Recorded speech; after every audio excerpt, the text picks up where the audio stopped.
We begin with a profound and startling fact. Not one thought you have ever had originated in your brain.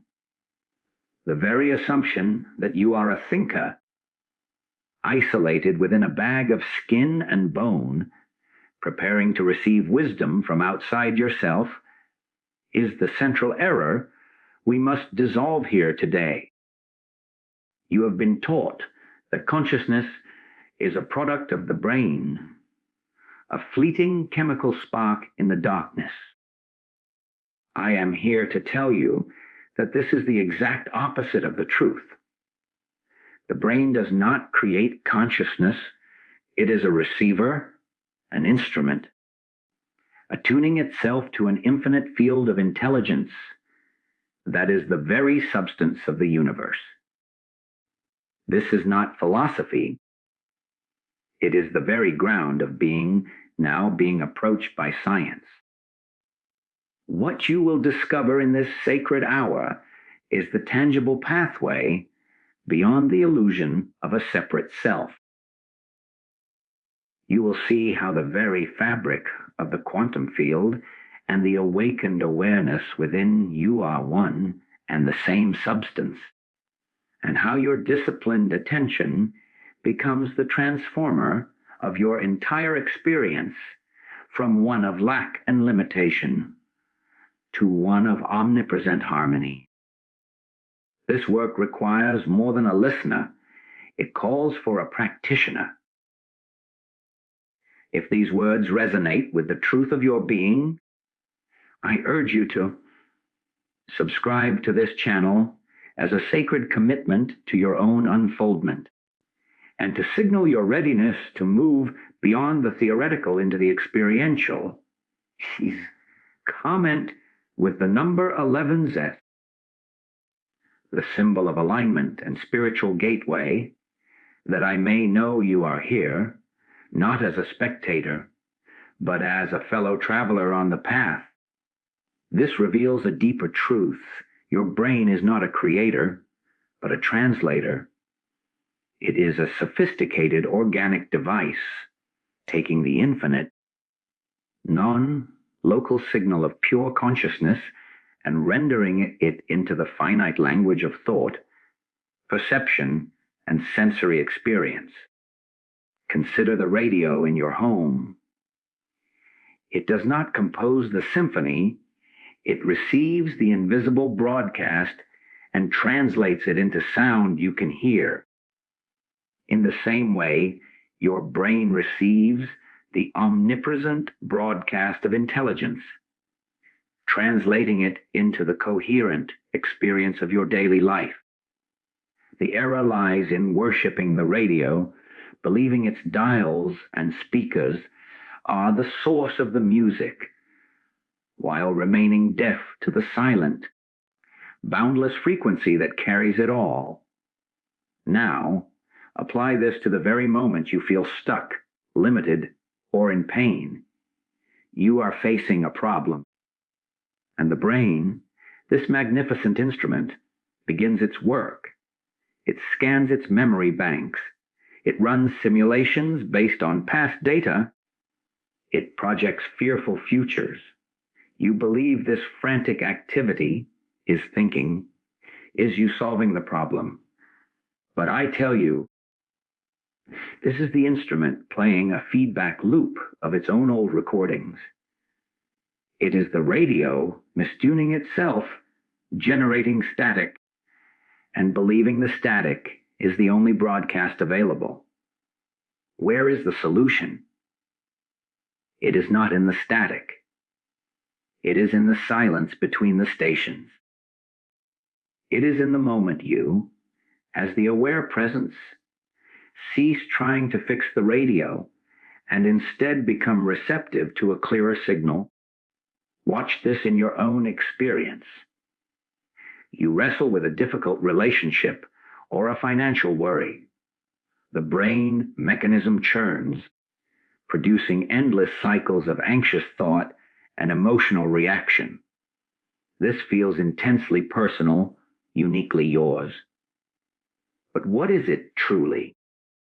It is the instrument processing data under the assumption of separation and scarcity. Now, in a moment of exhaustion, you let go. You stop feeding the turmoil with your frantic attention. And in that pause, that sacred, silent pause, an entirely different kind of knowing may arise. A spontaneous insight, a calm intuition, a perspective you could not have logically constructed. Where did that come from? It was not manufactured by the chaotic brain mechanism. It was received by the brain, quieted and made receptive from the field. That clear knowing is a taste of quantum consciousness, not as a theory, but as your immediate operational reality. This is why all true spiritual practice is, at its core, a practice of tuning the instrument. Meditation, contemplative prayer, deep listening, these are not ways to get something from God or the universe. They are systematic methods of turning down the volume of the brain's inherent noise, its ceaseless commentary, its personal narrative, its fears and desires. As the noise diminishes, the signal becomes clear. The static of personal sense fades, and the coherent music of the infinite can be heard.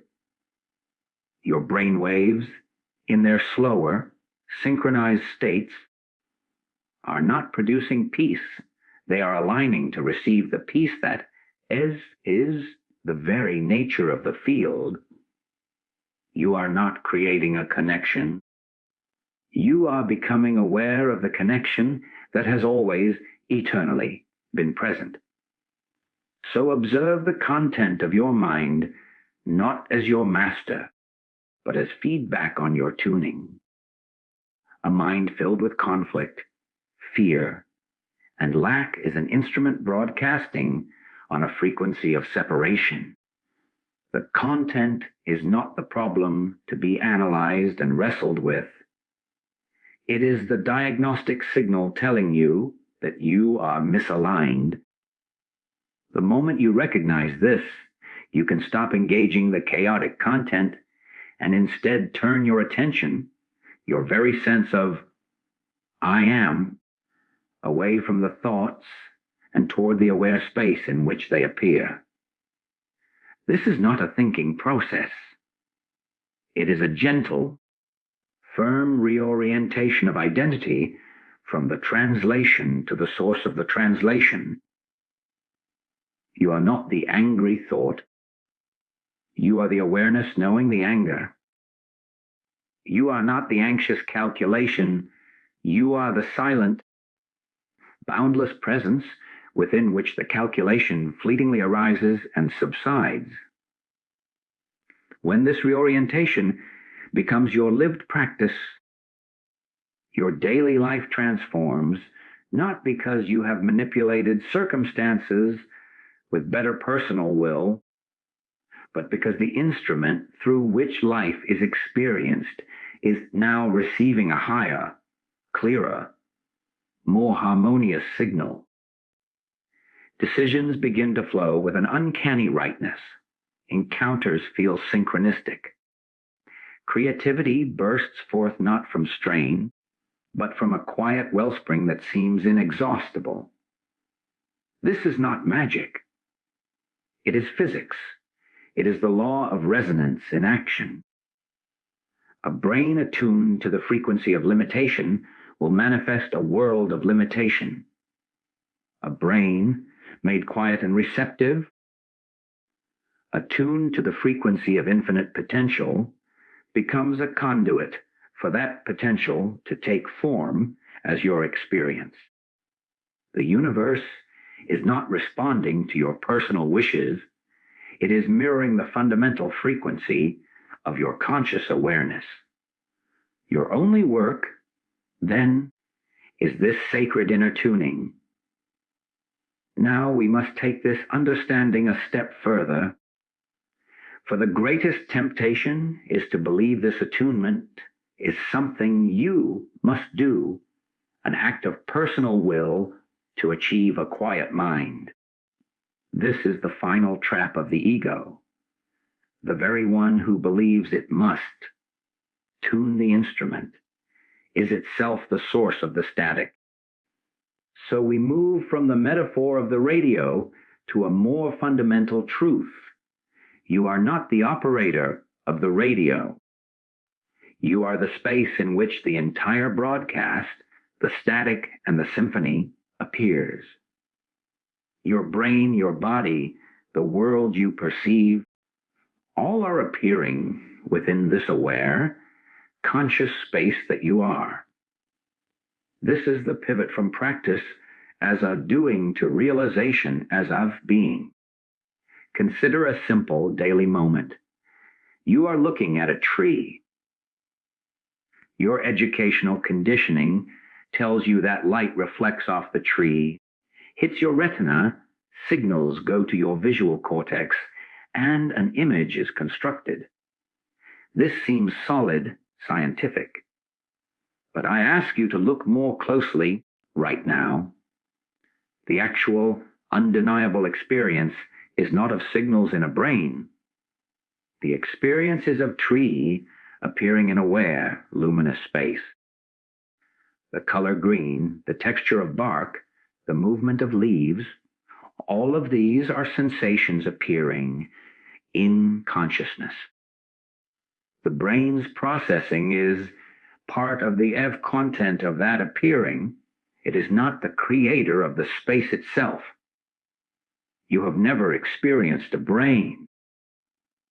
You have only ever experienced sensations, thoughts, and perceptions appearing within the aware presence that you are.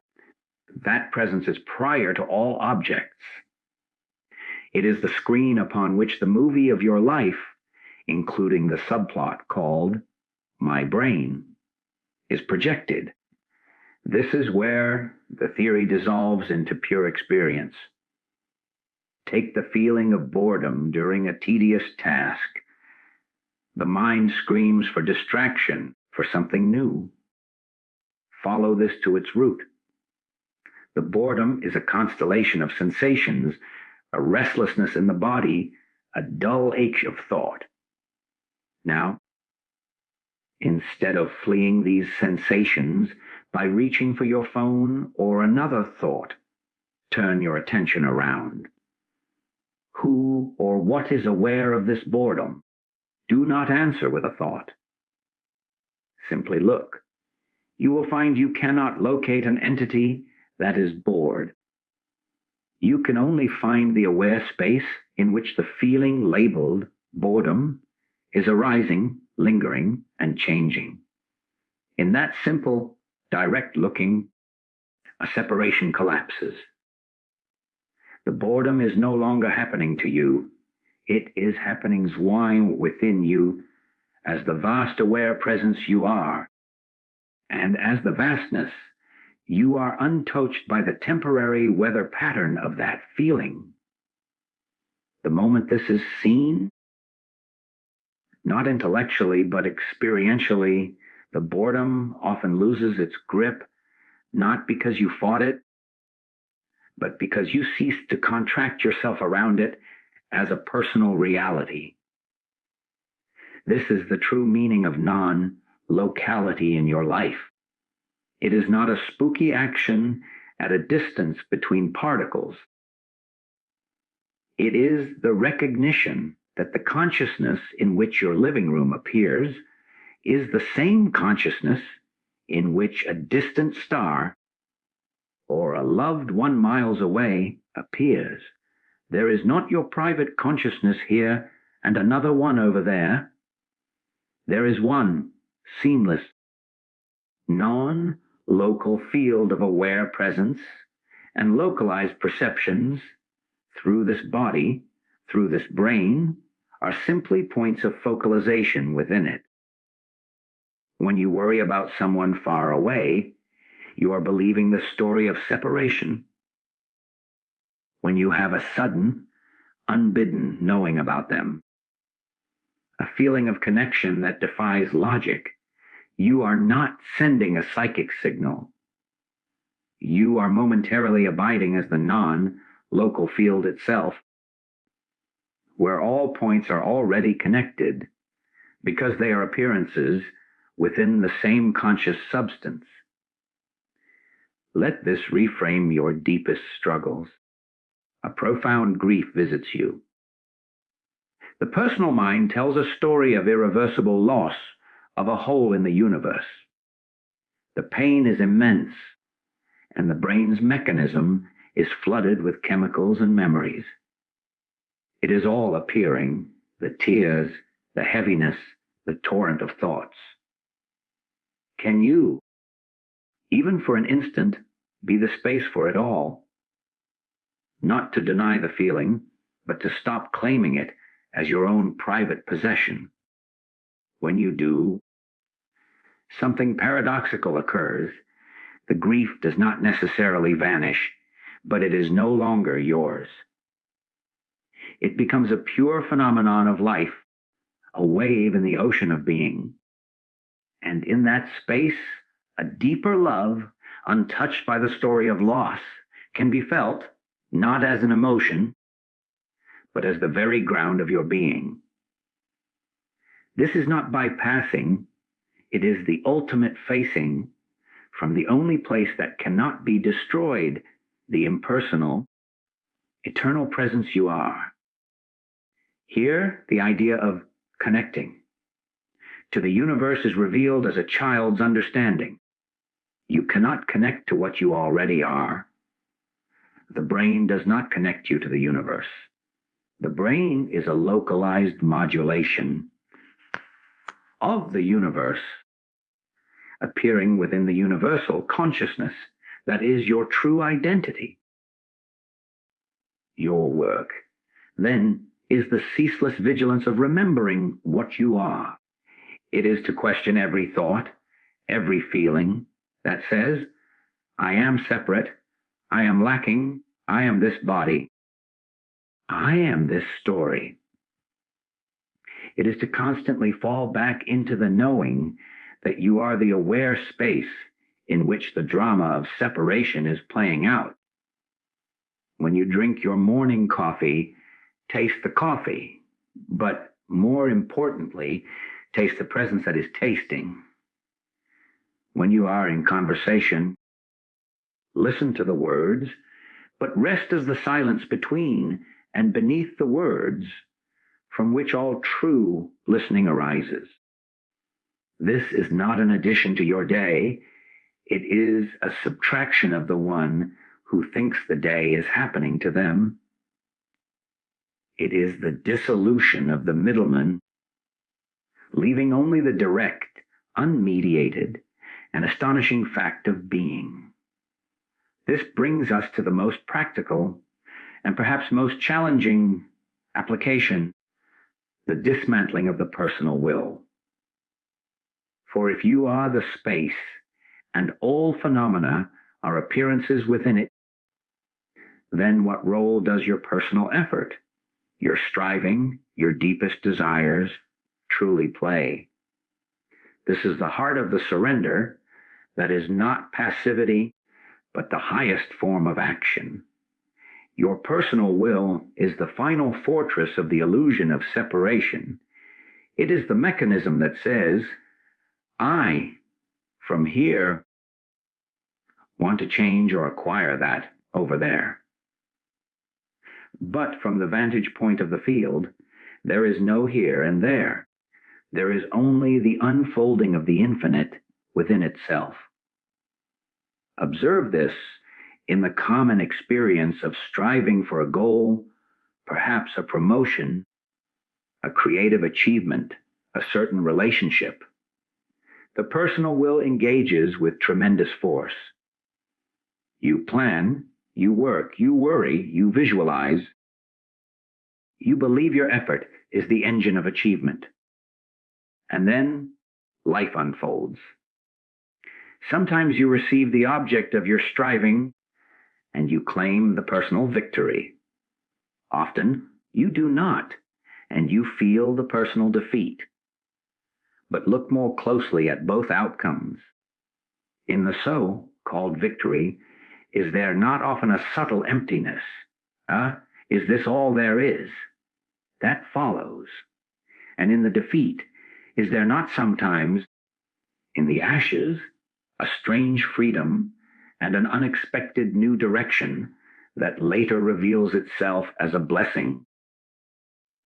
The personal will take credit for the first and mourns the second, but both were equally appearances in the field, and the intelligence of the field was operating beyond the narrow scope of your personal intention. True power lies not in the exertion of personal will, but in becoming a conscious conduit for the will of the infinite. This is not a resignation to fate. It is an active, vibrant alignment. Think of a sailor.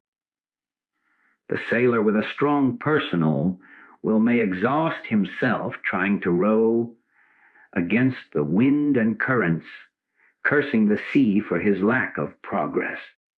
The master sailor, however, does not fight the elements. She raises her sail. That sail is your purified attention and receptive awareness, and she aligns it to catch the prevailing wind. She uses the rudder.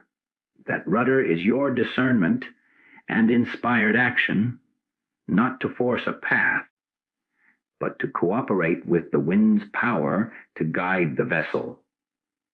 The wind is the will of the infinite, the creative impulse of the field itself. Your personal will, when surrendered, becomes the skillful means of setting the sail and holding the rudder, not the source of the propulsion. You can see this in moments of what we call flow. The musician lost in the performance, the athlete in the zone, the writer when the words come unbidden. In those moments, the sense of a personal door vanishes. There is only the doing. The personal will has stepped aside, and the intelligence of the body, the art, the game, or the universe itself is operating through the form. The brain is not laboring, it is receiving and translating a higher coordination. That state is not a special gift for the elite. It is a glimpse of your natural state when the obstruction of the personal, I, is removed. The anxiety you feel before a presentation is the friction of the personal while trying to control the outcome. The peace and effectiveness you may feel when you finally begin is the momentary surrender of that will, allowing the intelligence of the subject and the moment to flow through. Apply this now to healing, whether of the body, the emotions, or circumstance. The personal will approaches healing as a battle. I will fight this illness. I will suppress this emotion. I will force this change. This very stance affirms the reality of the problem as a solid enemy separate from you.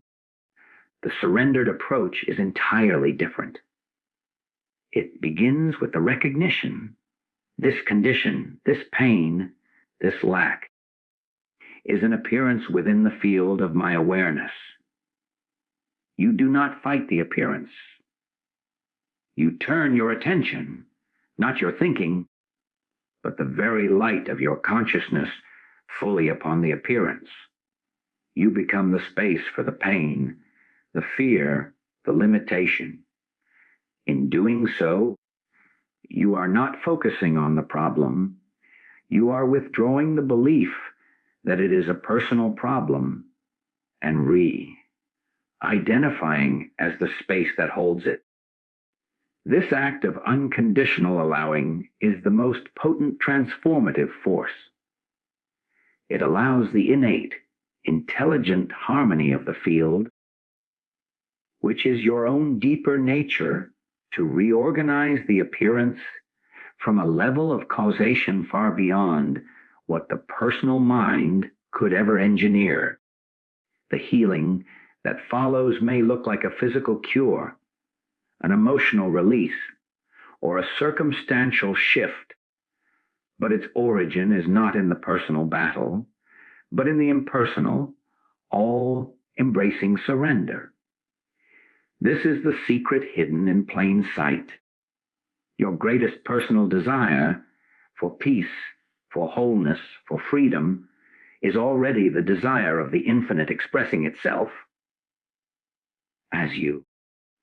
Your task is not to fulfill the desire through personal effort, but to relinquish the personal sense of lack that feels separate from the fulfillment. You align your will by surrendering it, by becoming silent and asking not, "What should I do?" but "What is being done through this form?" and then listening for the impulse, the nudge, the next obvious step that arises from a place of quiet certainty, not frantic calculation. That impulse is the wind filling your sail. To follow it is to move with the universe, not against it. It is to live not as a beggar pleading with life, but as an instrument through which life's own boundless intelligence sings its eternal song. This surrender of the personal will lead us directly to the nature of thought itself, for it is thought that builds and sustains the fortress of the separate self. We have mistaken the map for the territory, the menu for the meal. The relentless stream of commentary, judgment, memory, and projection is not your consciousness thinking. It is the content of consciousness mistaken for its source. To realize this is to be freed from a tyranny so constant you believe it is the very fabric of your mind. Thought, in its essence, is not your enemy, but a tool. The problem arises when the tool believes it is the craftsman. See this in the most mundane moment. You are walking down a familiar street. The brain mechanism, conditioned by ons of pattern recognition, is instantly labeling. That is a mailbox. That is a tree. That is my neighbor's car. This is useful data, translation. But then, without any conscious choice, the thought stream continues, attaching stories and values. The tree is beautiful. The neighbor's car is too loud. He is inconsiderate. I need to check my mailbox later. I hope there's no bad news. This entire secondary layer is not a report on reality. It is a construction of a personal reality. It is the radio generating its own commentary over the symphony. Each of these thoughts carries a subtle charge, a tiny vibration of like, dislike, want, or fear that cumulatively builds the felt sense of me as a separate entity navigating a world of separate objects. This is the quantum field collapsing into solidity through the act of mental naming and claiming. Now, apply this to a moment of conflict. Someone speaks a sharp word to you. The sound waves hit your ear, signals travel the nerves. This is pure sensation. Then, in a nanosecond, the translation machinery activates. That was an insult. He disrespects me. I am hurt. I must defend myself. This cascade of thought is instantaneous and feels utterly real, utterly true. It creates a physiological reaction, tightness in the chest, heat in the face, which then seems to prove the truth of the thoughts. You are now fully embodied in a drama of separation. reacting not to the raw sensation, but to the mental narrative you have superimposed upon it. The entire painful experience is built from thought. The raw event was neutral. The suffering is a thought construction. Your freedom lies not in stopping thought, which is impossible for the instrument, but in recognizing its true nature and location. Here is the practice. In any moment of distress or even simple distraction, when a painful or persistent thought arises, do not follow its storyline. Instead, ask with a genuine, silent curiosity, to whom does this thought appear? Do not answer with another thought. Simply look. You are looking for the thinker. You will not find one. You will only find awareness, presence, space. The thought is like a cloud passing through the sky. The sky does not own the cloud, manufacture it, or struggle against it. The sky is that which allows the cloud to be. In that moment of recognition, a critical shift occurs. You are no longer identified as the thought. You are identified as the awareness knowing the thought. The thought loses its binding power. It may continue for a time, but it is now seen as an object, not as yourself. This is the collapsing of the wave function in your own mind. This has profound implications for your sense of past and future, which are, in truth, only thought, forms appearing as now. Regret is a thought, image of a past event charged with emotion, appearing in present awareness. Anxiety is a thought, projection of a future scenario, charged with fear, appearing in present awareness. You are not actually in the past or future. You are always here, always now, haunted by ghosts of thought. When you see the ghost as a ghost, a present mental appearance, its power to haunt dissolves. You cannot heal the past, for it does not exist. You can only cease feeding the thought, image of it with your believing attention. You cannot secure the future, for it is never actual. You can only respond with clarity to what is actually present before you. This is the ultimate practicality. All power, all peace, all intelligence is available only in this timeless point of conscious presence where thought is seen for what it is.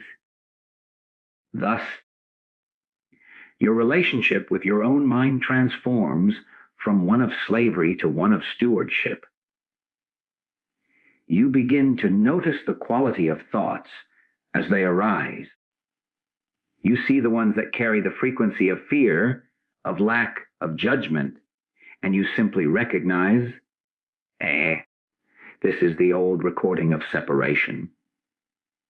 You do not need to argue with it, analyze it, or obey it. In your non-engagement, you withdraw the energy that sustains it. Simultaneously, you become aware of other kinds of impulses, intuitions, silent knowings, creative sparks that feel like they come through rather than from the personal mind.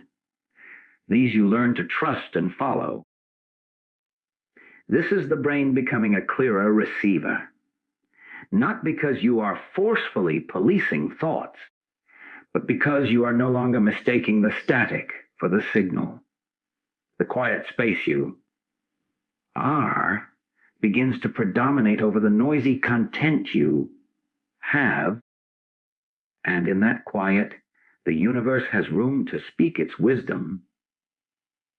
You are not thinking your way to God.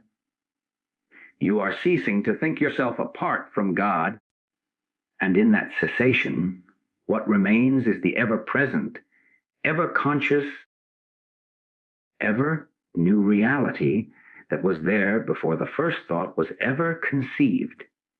Then we arrive at the ultimate implication of all this, which is the transformation of your relationship with the world itself. For if the world you perceive is not separate from the consciousness perceiving it, then the very notion of an external universe out there that you must cope with, please, or conquer is the grandest illusion of all. The screen upon which the movie is projected is not separate from the light that forms the images. In the same way, the world is not an object to your subject. It is an inseparable expression of the one conscious field, appearing errors as multiplicity. To see this is to end the war with reality. Consider the profound burden that lifts when this is felt, not just understood. You are in traffic, late for an appointment. The personal self sees only obstacles, the red lights, the slow driver, the ticking clock. It feels anger, frustration, anxiety, all reactions to a world it perceives as hostile or obstructive. This is the conventional, painful reality. Now, shift the perspective. You are not in traffic. Traffic in its entirety, the sounds, the sights, the feeling of the seat, the urgency of the thought, I am late, is all arising within the spacious aware presence that you are. It is all a fluid, moving pattern in the field of your consciousness. The red light is not an enemy. It is a color and a shape appearing in the vastness that you are. The feeling of urgency is a sensation, energy appearing in the same vastness.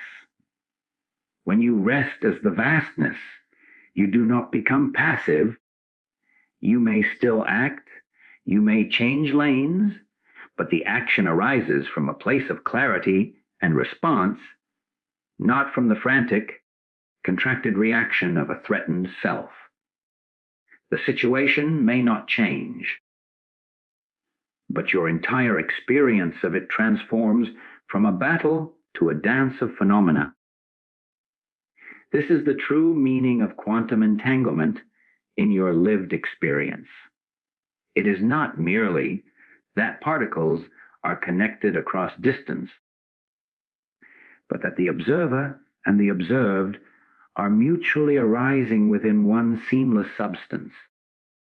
Your state of consciousness is not a private reaction.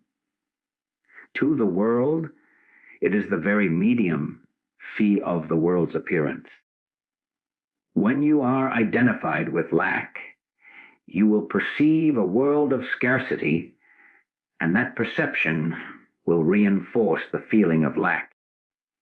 When you abide as the silent, abundant space, you will perceive opportunities, synchronicities, and a fundamental benevolence in the flow of events that was always present, but filtered out by the noise of a needy self. The universe is not giving you what you want, it is showing you what you are. Your perception is a mirror, and in every moment, it reflects back to you the fundamental frequency of your own identified awareness. Take the experience of beauty, a stunning sunset. The personal mind might say, the sunset is beautiful, but look deeper. The beauty is not a property of the sunset out there. The colors and shapes are neutral data. The beauty is the resonant response within consciousness itself. It is the field recognizing its own sublime artistry, feeling a thrill of harmony within itself. The sunset and the feeling of awe are one unified event, one shimmer in the field. You are not a separate spectator appreciating a separate spectacle. You are the wholeness experiencing itself in a moment of exquisite expression. The same is true for ugliness or fear. The terrifying event and the feeling of terror are not separate. They are a single, turbulent pattern within the conscious field. To see this is to realize you are never at the mercy of an external thing, for the external and the internal are a false division.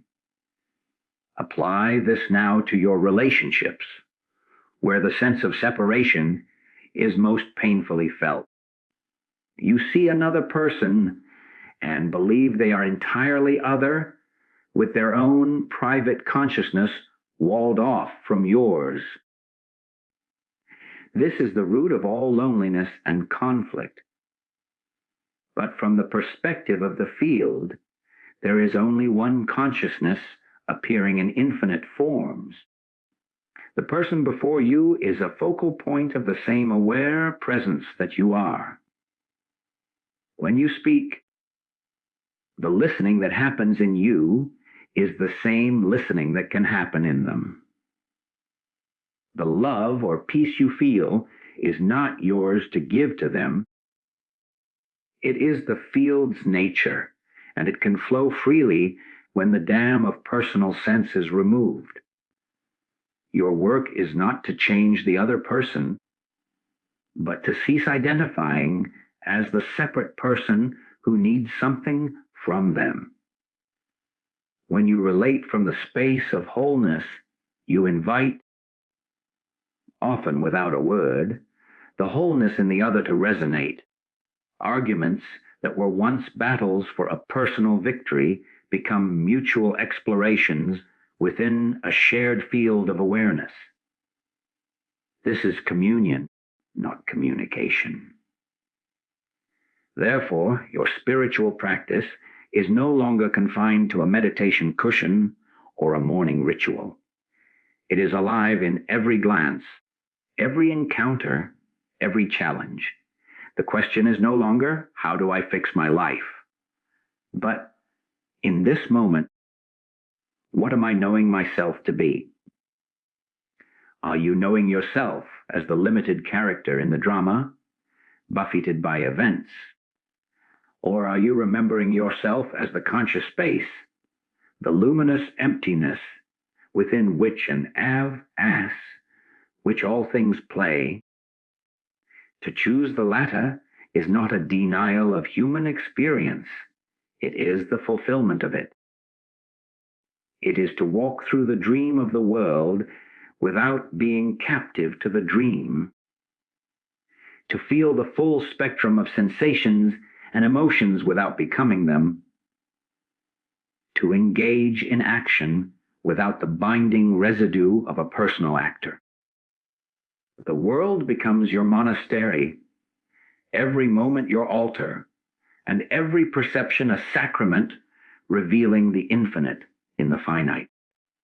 The universe is not a machine you are trapped inside. It is the living, conscious body of your own eternal being, and you are not a part of it. You are the heart of its knowing.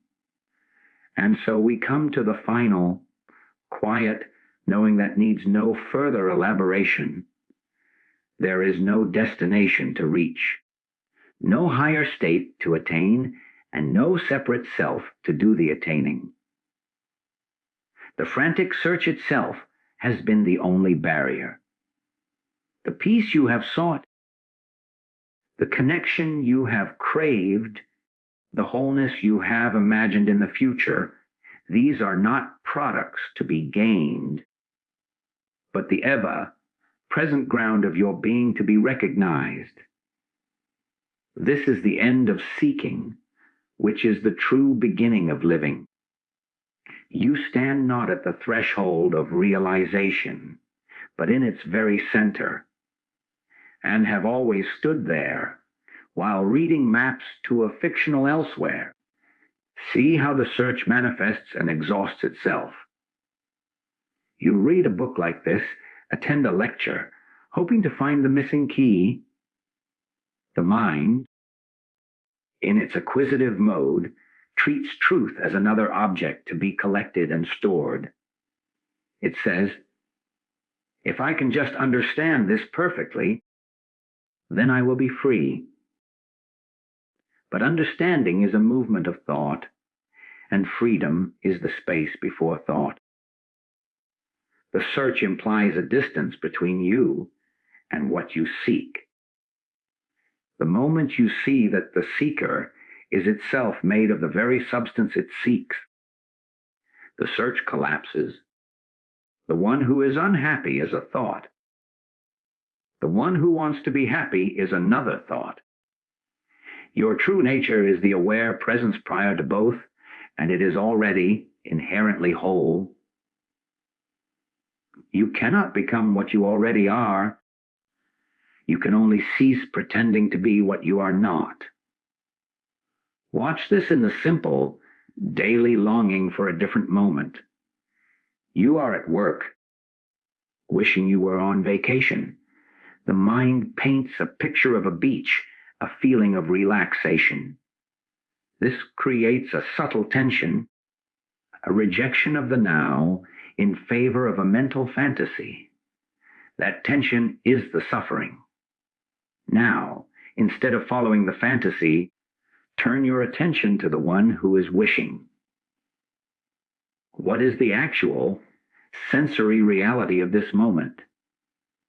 The feel of the chair, the light on the screen, the sound of the air conditioner. These are all appearances in consciousness.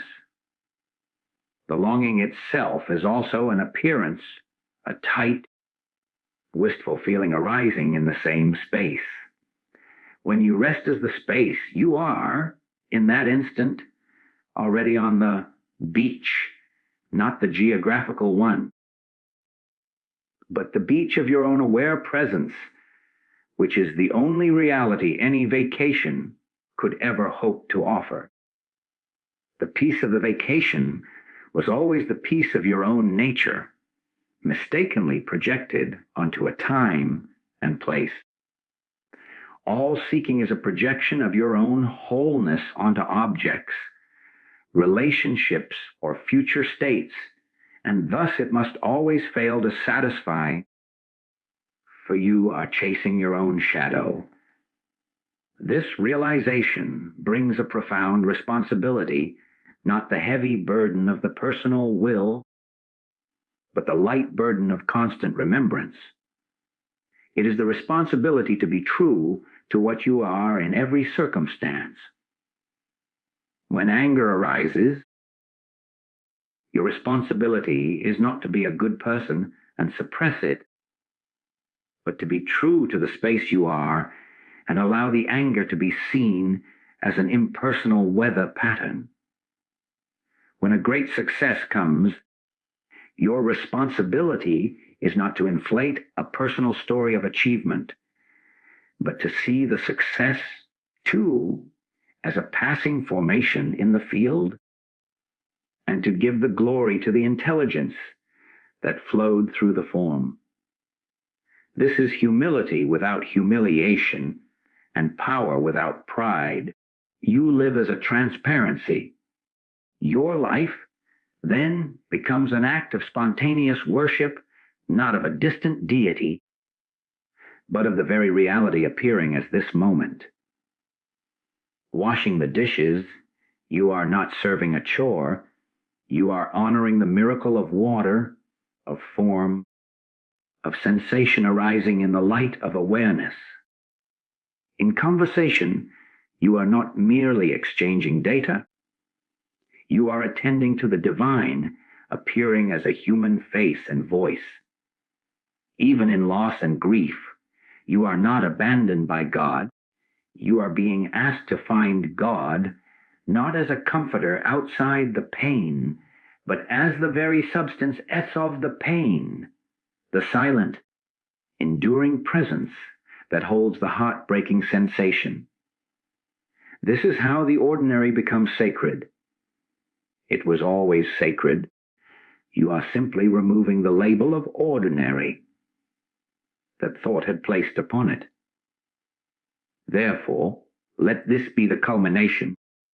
There is no theory of quantum consciousness to believe in. There is only this immediate, undeniable fact of being aware.